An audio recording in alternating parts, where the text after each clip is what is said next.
In 1953, the CIA and Mi-6-backed 1953 Iranian coup d'état overthrew Iran's democratically elected Prime Minister, Mohammad Mossadegh, who had nationalized the country's oil industry to reclaim sovereignty from British control.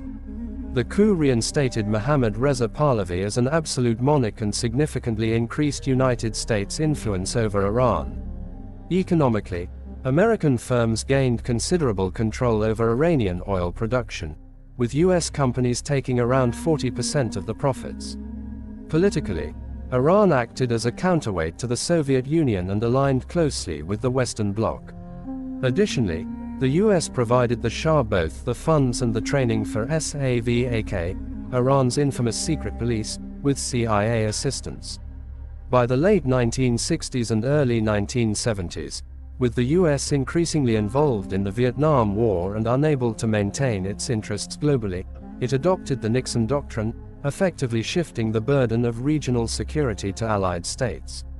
Iran under the Shah became regional policemen in the Persian Gulf, with Iran's defense budget increasing around 800% over 4 to 5 years, as it purchased advanced weaponry from the U.S.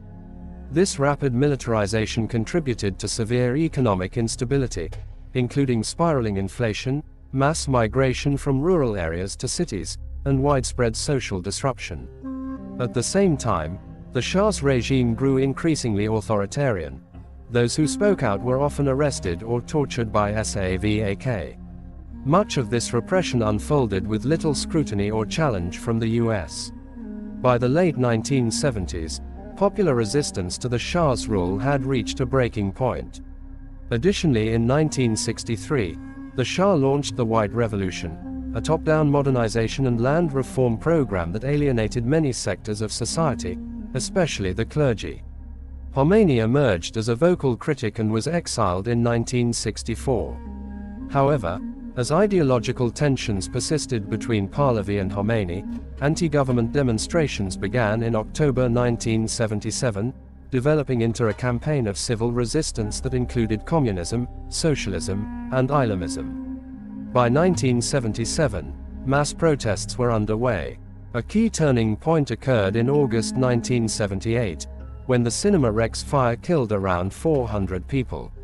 While arson by Islamist militants was later alleged, a large portion of the public believed it was a false flag operation by the Shah's secret police, SAVAK, to discredit the opposition and justify a crackdown, fueling nationwide outrage and mobilization. By the end of 1978, the revolution had become a broad-based uprising that paralyzed the country for the remainder of that year. On the 16th of January 1979, Pahlavi went into exile as the last Iranian monarch, leaving his duties to Iran's Regency Council and Shapor Bakhtiar, the opposition-based prime minister. On the 1st of February 1979, Khomeini returned, following an invitation by the government. Several million greeted him as he landed in Tehran. By the 11th of February, the monarchy was brought down and Khomeini assumed leadership while guerrillas and rebel troops overwhelmed Pahlavi loyalists in armed combat. Following the March 1979 Islamic Republic referendum, in which 98% approved the shift to an Islamic Republic, the new government began drafting the present-day constitution of the Islamic Republic of Iran. Khomeini emerged as the supreme leader of Iran in December 1979. The revolution was fueled by widespread perceptions of the Shah's regime as corrupt, repressive, and overly reliant on foreign powers, particularly the United States and the United Kingdom. Many Iranians felt that the Shah's government was not acting in the best interests of the Iranian people and that it was too closely aligned with Western interests, especially at the expense of Iranian sovereignty and cultural identity. However, others perceived the success of the revolution as being unusual, since it lacked many customary causes of revolutionary sentiment, e.g. defeat in war, financial crisis, peasant rebellion, or disgruntled military.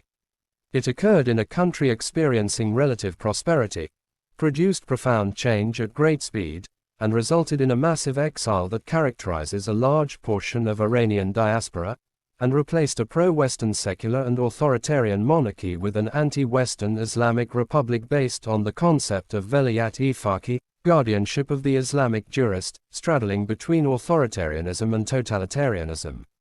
In addition to declaring the destruction of Israel as a core objective, post-revolutionary Iran aimed to undermine the influence of Sunni leaders in the region by supporting Shiite political ascendancy and exporting communist doctrines abroad.